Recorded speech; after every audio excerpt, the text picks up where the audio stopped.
परिचय। आप एक सड़क पर टहल रहे हैं। सड़क पर वाहन गुजर रहे हैं जो गुजरते वक्त धुआं छोड़ते हैं। आपको अचानक लगता है कि श्वास लेना कठिन है। ऐसा क्यों?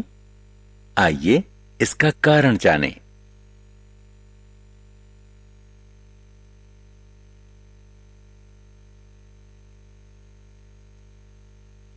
उद्देश्य।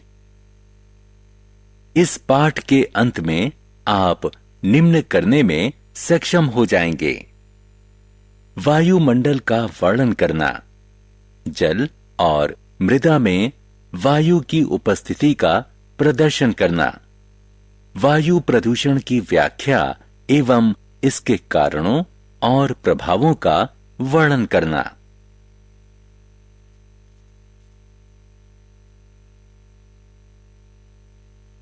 पृथ्वी का वायुमंडल।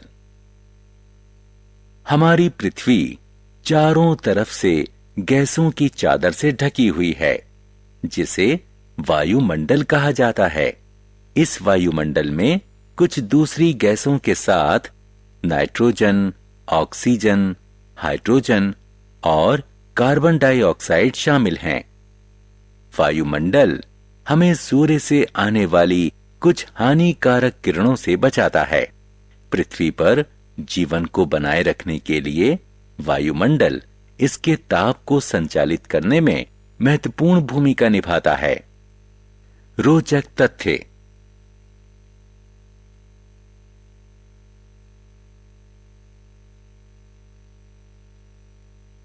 जल में वायु। बच्चों, हम जानते हैं कि सभी जीवों और पादपों को श्वास लेने के लिए ऑक्सीजन की आवश्यकता होती है।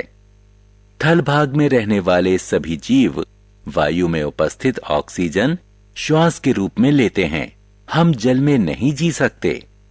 जब गोताखोर जल के भीतर जाते हैं तो वो अपने साथ ऑक्सीजन के सिलेंडर लेकर जाते हैं। इस व्हेल को देखिए, यह कैसे श्वास लेती है। इसी प्रकार जलीय पादप कैसे कार्बन डाइऑक्साइड और ऑक्सीजन प्राप्त करते हैं।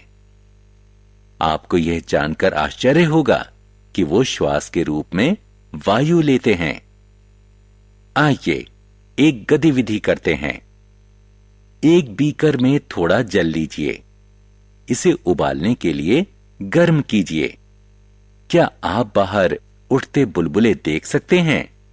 ये जल से बाहर आ रहे हैं।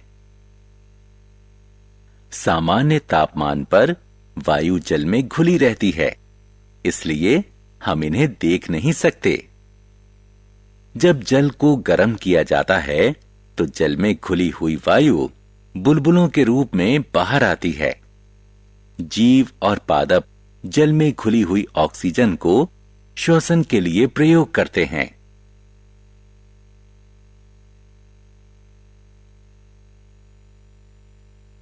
मृदा में वायु।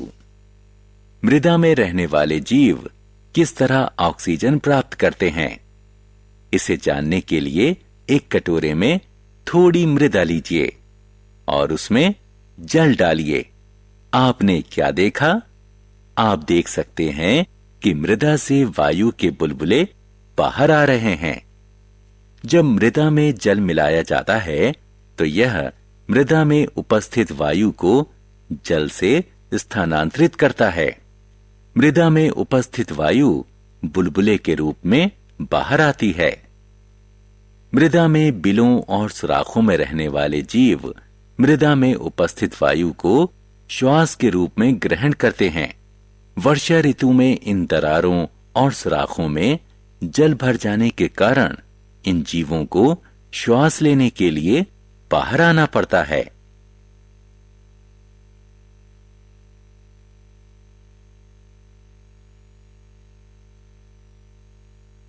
वायुमंडल में ऑक्सीजन का पुनर्भरण।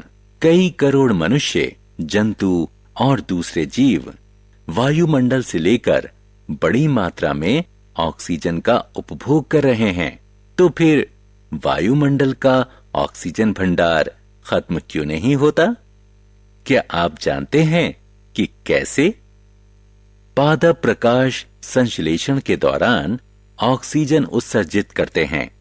ऑक्सीजन वायुमंडल में छोड़ी जाती है और पादप श्वसन के लिए ऑक्सीजन का प्रयोग भी करते हैं, लेकिन वो जितना प्रयोग करते हैं उससे ज्यादा ऑक्सीजन का उत्सर्जन करते हैं। अतः पादप मौन रूप से हमें मृत्यु से बचाते हैं और इस पर कोई ध्यान दिए बगैर।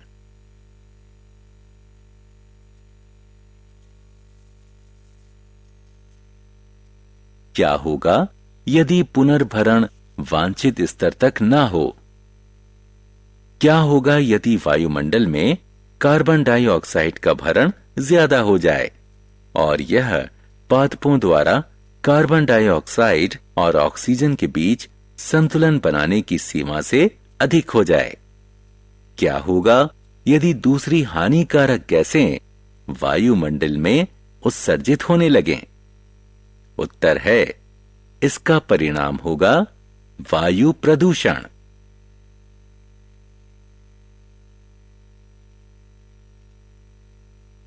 वायु प्रदूषण, इसके कारण और प्रभाव।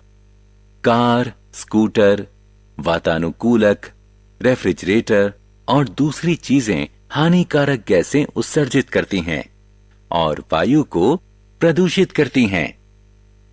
कोयले के जलने के कारण भी अत्यधिक मात्रा में उत्सर्जित होने वाली कार्बन डाइऑक्साइड से वायु प्रदूषित होती है। जो पदार्थ वायु को प्रदूषित करते हैं उन्हें प्रदूषक कहते हैं।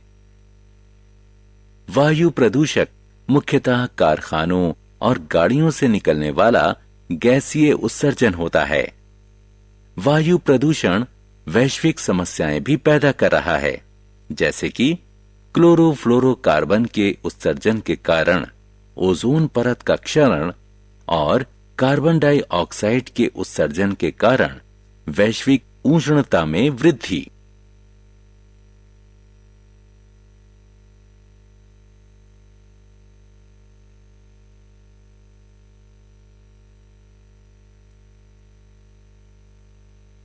वायु प्रदूषण की रोकथाम।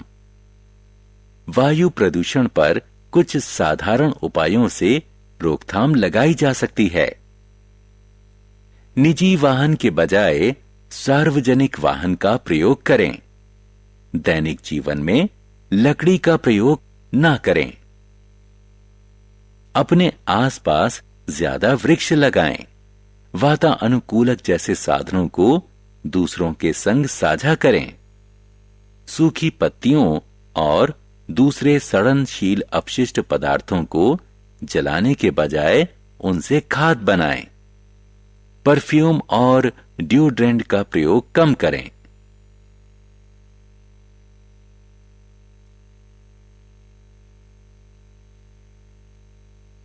सारांश। आइए हमने जो कुछ सीखा है उसे संक्षेप में दोहराएं। पृथ्वी के चारों तरफ वायु के आवरण को वायुमंडल कहते हैं। यह पृथ्वी पर जीवन के लिए आवश्यक है।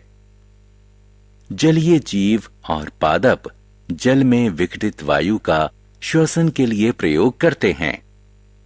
मृदा में रहने वाले जीव मृदा में उपस्थित वायु का श्वसन के लिए प्रयोग करते हैं। हानिकारक गैसों और वस्तुओं के कारण वायुमंडल को होने वाले संदूषण को वायु प्रदूषण कहते हैं। वायु प्रदूषण को साधारण उपायों की सहायता से कम किया जा सकता है।